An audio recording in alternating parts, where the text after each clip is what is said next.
Salut à tous tout le monde, c'est Eolic et aujourd'hui on se retrouve pour une vidéo test de Oblivion ou The Elder Scrolls 4. Donc c'est édité par Bethesda Softworks, développé par 2K Games, c'est un jeu de rôle sorti le 24 mars 2006 et c'est déconseillé au moins de 16 ans.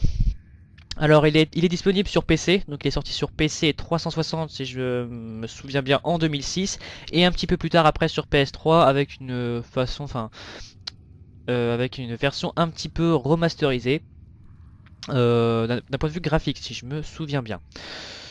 Donc voilà, donc je me suis tapé toute la scène du début juste pour arriver jusque là parce que techniquement la scène du début c'est juste une chose de 30 minutes pour vous montrer le scénario que je vais vous expliquer plus tard et ça me permet de montrer directement les classes, les races et toutes les autres choses du jeu globalement que vous pouvez avoir accès. Donc je suis au tout début du jeu là, hein, c'était toute une phase de souterrain avec le roi et certains de ses gardes. J'espère que la luminosité est assez bonne. J'ai pas vérifié auparavant parce que je ne savais pas si j'allais faire le souterrain ou non. Donc tout d'abord on va parler du jeu Oblivion et là surtout de la série The Elder Scrolls. Donc The Elder Scrolls, désolé si je prononce mal pour les puristes, j'ai juste à dire ça, donc désolé. C'est un jeu de rôle donc assez connu notamment parce que c'est un jeu de rôle qui offre un univers que je pourrais qualifier d'open world, un univers le plus souvent ouvert et très agréable à jouer. Hein, l'univers est très connu et surtout il brille pas forcément toujours par ses graphismes, mais dire pour le monde qui nous offrait, rien qu'à l'époque, c'est vraiment extraordinaire. Et Oblivion est l'un de ces jeux qui nous offre un univers très riche, tout comme Morrowind, hein, un univers très riche et surtout ouvert. On peut faire ce qu'on veut, on est le propre héros de l'aventure, il n'y a personne, on n'a pas on a une quête principale à faire, mais on la fait si on veut, on n'est pas obligé, on n'a pas une file scénaristique en fait à suivre. Donc c'est un côté très agréable, mais c'est aussi ce côté-là d'Oblivion, il l'a toujours, mais il est bien plus grand public Oblivion comparé à son prédécesseur Morrowind. Il est bien plus grand public pour plusieurs raisons, notamment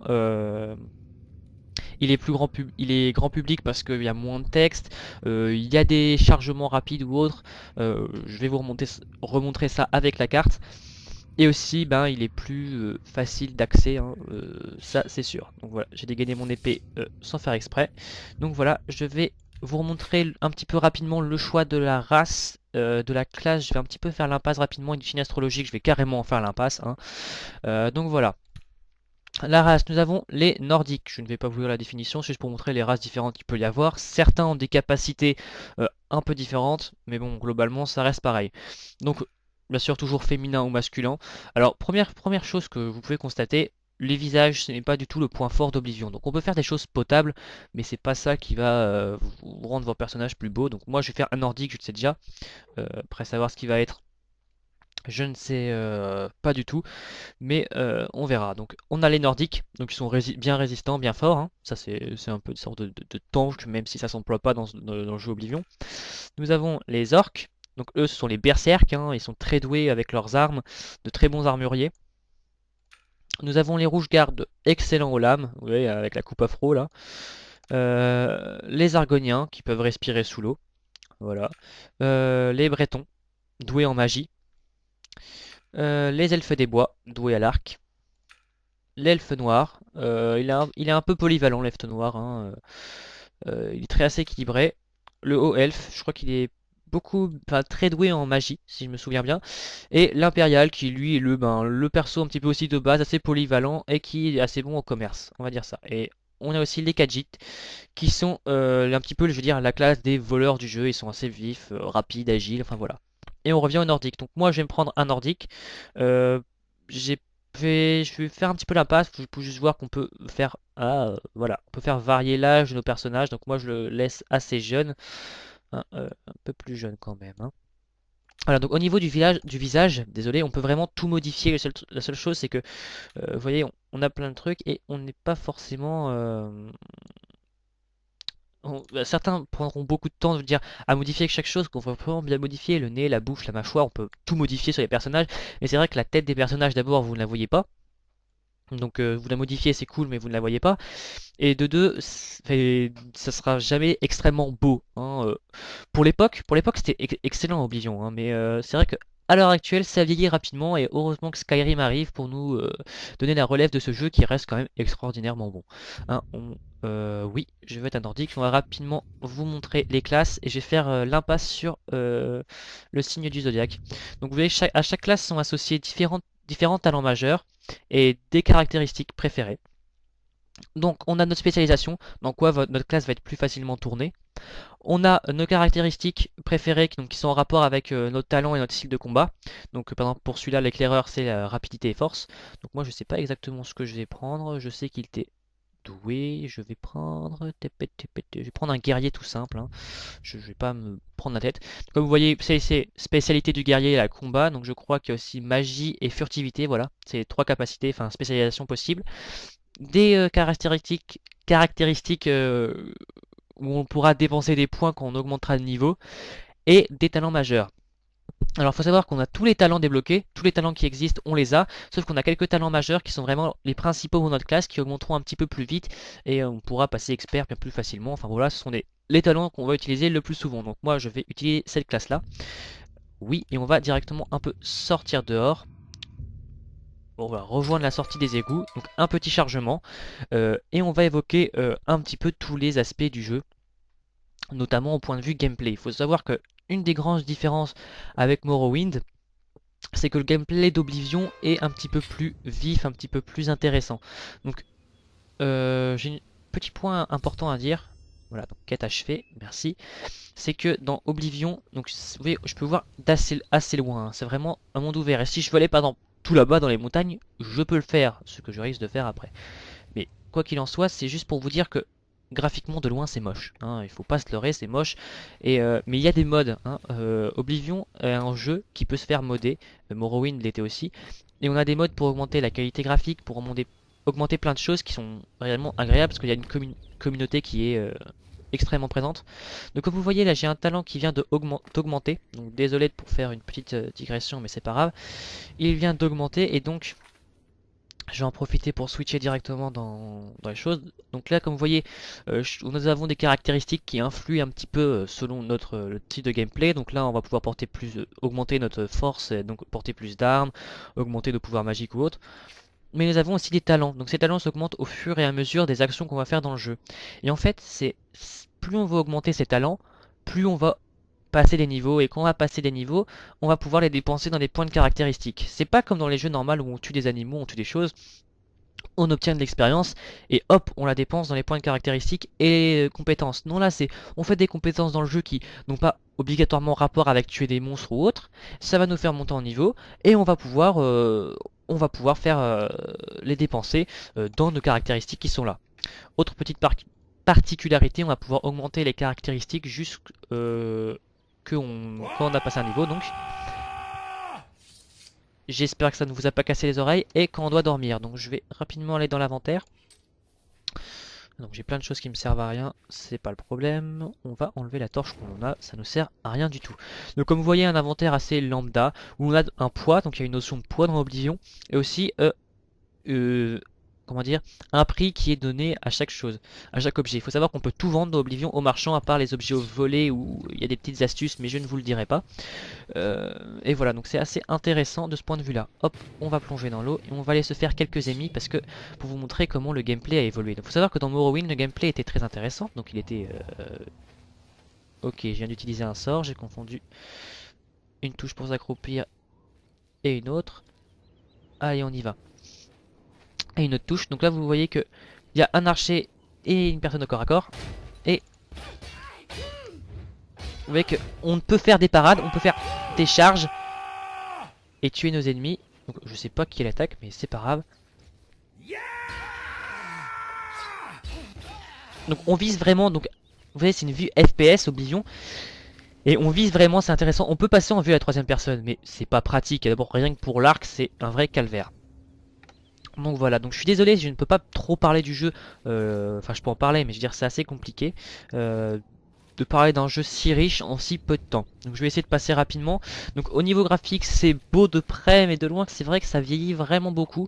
Faut dire que je note par rapport à l'époque, donc en 2006 c'était vraiment excellent mais voilà c'est un petit peu faible maintenant. Comme vous voyez on peut tout prendre, hein.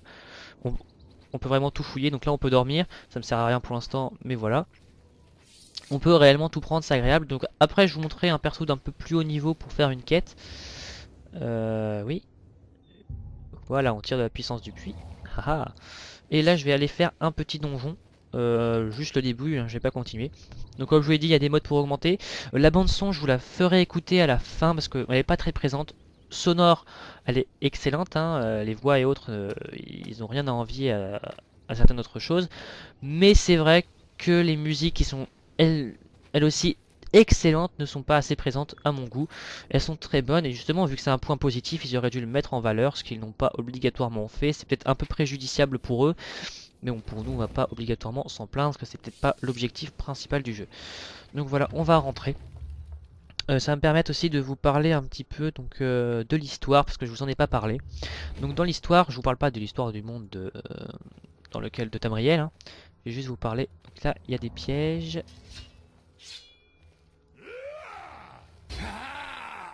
Donc il y a aussi des bugs hein, comme dans tout jeu. Comme vous voyez, il m'a tapé à travers le mur. Là, son marteau m'intéresse. Donc là, quand vous visitez les donjons, un truc très agréable, c'est que c'est pas des donjons lambda. Il y a vraiment des pièges. Comme vous voyez, il y avait un piège, il y avait quelque chose de fixé au mur. Et je vais pouvoir vous en montrer un après. Donc attention, j'ai encore un ennemi à me faire et je vous le montre. Allez, c'est parti, on y va à la bourrin, on s'en fiche.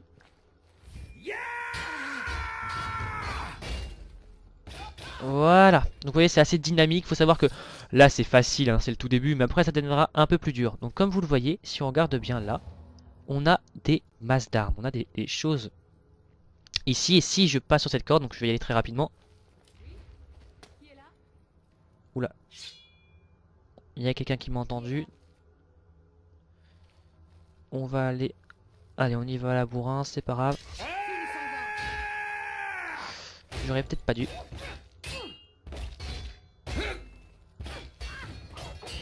Et de une. Donc voilà, donc les donjons sont assez variés. Donc là je suis dans un temple elfique, il y a des donjons qui sont des grottes. Il y a encore un homme là-bas, je sais pas si vous le voyez. On va aller se le faire en discret, en fufu. Les donjons sont assez variés, c'est assez sympathique, hein. Chaque donjon relève a son lot de surprises et son lot bien sûr de trésors. Et ils sont vraiment agréables à faire. Donc comme vous voyez j'ai augmenté un talent.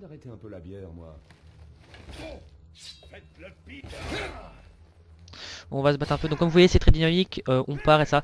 Bon c'est vrai qu'au début ça paraît pas, hein, ça paraît un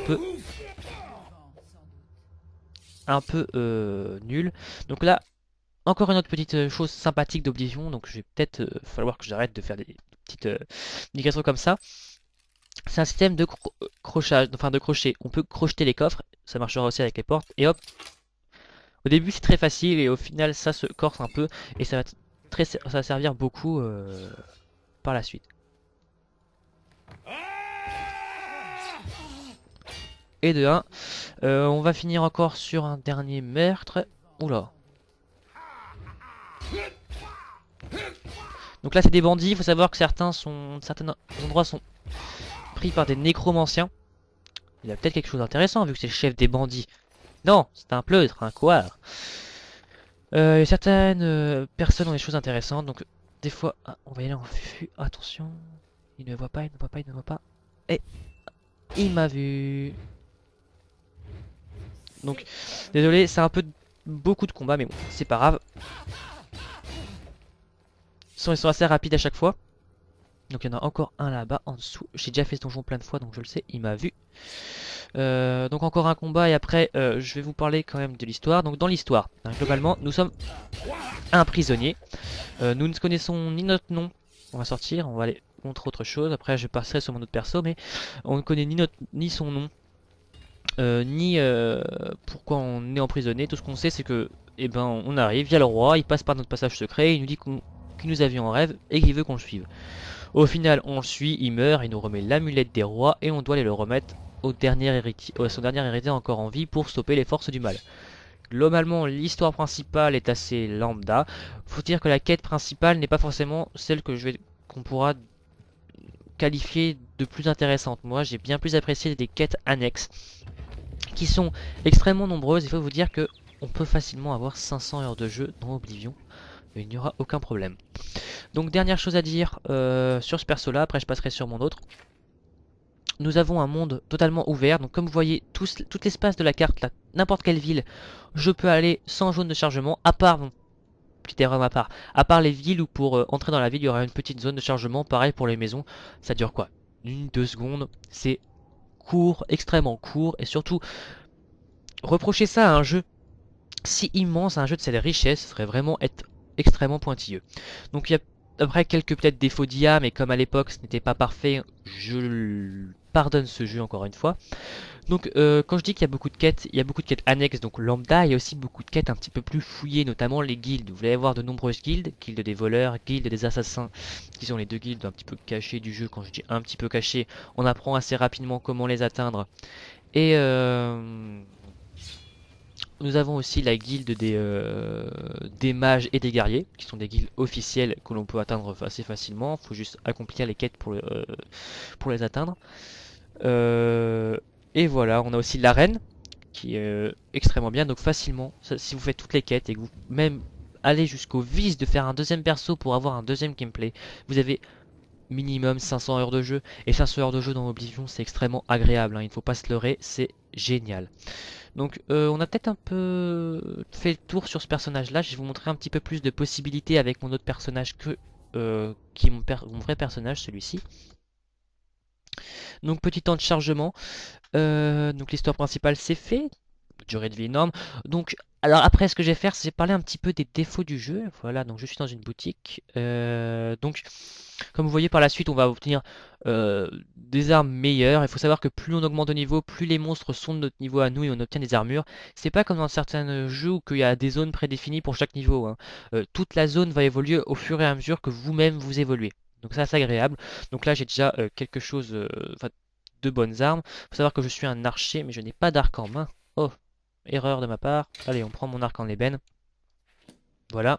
Et un défaut du jeu, on va en parler, c'est la traduction. La traduction globalement est assez bien faite, malgré certains bugs que l'on peut avoir de temps en temps au niveau de la voix qui n'est pas activée. Mais il y a un bug qui n'est impardonnable. Vous cherchez une nouvelle armure? On Une peut arme? négocier. Donc vous Je voyez, dispose d'un vaste choix dans ces deux catégories. tu vas te taire s'il te plaît. Merci. Donc, vous voyez, on peut vendre chaque objet ou acheter chaque objet. Et à chaque fois qu'on vend ou qu'on veut acheter, par exemple, je veux acheter un truc pas cher, ce casque de fourrure, je veux l'acheter et je veux négocier pour l'acheter.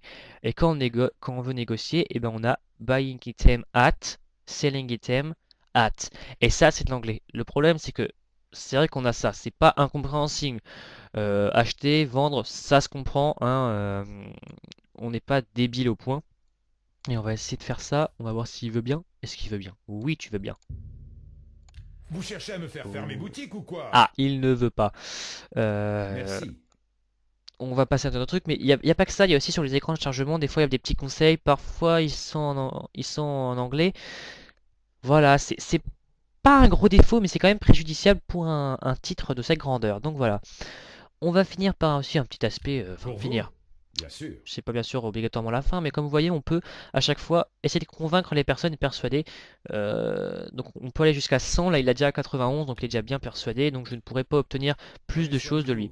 Donc on peut aussi voler, ce que je ne vais pas faire parce qu'il y a des gardes impériaux qui vont se jeter sur moi et qui vont essayer de me tuer. Là je vais vous montrer la ville impériale et on va se quitter là-dessus, hein, globalement.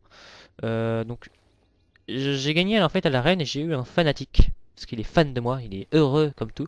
Et comme vous voyez, on a la cité impériale. Globalement, on va venir ici le plus souvent pour acheter des objets ou pour voler des objets. Moi, j'y viens pour voler. Et c'est assez sympathique. On va aussi venir pour certaines quêtes. Mais c'est tout. Et comme vous voyez, il n'y a pas tellement de monde dans la ville impériale. C'est un petit dommage, mais vous voyez, ils parlent entre eux, ils ont des conversations et je peux parler à tout le monde. Si je veux lui parler à elle, ça me servira à rien. Elle aura des choses à dire, je pourrai la convaincre. Et voilà, donc Falcine et mon dieu, ils vont me servir, ils m'ont déjà servi. Bon voilà, donc j'ai globalement présenté le jeu d'Oblivion, je sais d'une manière courte. Enfin, je pense que la vidéo va être longue, hein, et même elle est longue, mais c'est assez court pour présenter un jeu de cette envergure. Donc je vous ai pas montré de quête. Globalement, les quêtes, c'est ici. On a des quêtes, par exemple, j'ai la quête de l'arène, j'en ai d'autres qui peuvent être assez importantes. Je pense peut-être vous faire une vidéo complémentaire, une vidéo extrait donc si j'en ai l'occasion d'en faire une en faisant une quête où on se retrouvera juste pour ça. Et on va se finir sur un acte odieux et préjudiciable de ma part. On va faire commettre un vol. Non, non, c'est mon fanatique lui, il est Comment déjà... allez-vous? Parfait. Pour une fois, les nouvelles en Suivi provenance par de qui? Graf sont bonnes. Les derniers des Dédrains ont été chassés. Parfait. Ah bah non, ils veulent pas, ils veulent pas, ils veulent pas. Allez, allez, allez, allez, allez, allez. Non, ils veulent pas. Ah, c'est vraiment dommage. Bon bah c'est pas grave, vu qu'ils veulent pas. La boutique de J.G. Auric, l'ingrédient principal, Je n'aurais offre jamais un cru. large choix Sans d'affaires. le moins, À l'aide. Oh. À l'aide. On m'attaque. Donc voilà, salut tout le monde, on va se quitter sur ça. C'est un attaque quelqu'un. Oh, j'espère que vous savez ce qu'il faut faire. Halte. Vous avez Et voilà, affaire à quand on la enfreint loi. la loi, Payez l'amende au tribunal ou purgez votre peine. on doit faire soit aller en prison, soit résister à l'arrestation, ou soit payer en or. Et vu que je suis un couard, d'abord je vais fuir et je vais retirer des flèches. Donc voilà, j'espère que cette vidéo vous a plu. N'hésitez pas à commenter et à faire des petites réflexions si vous en avez. Et merci de m'avoir suivi. Salut à tous.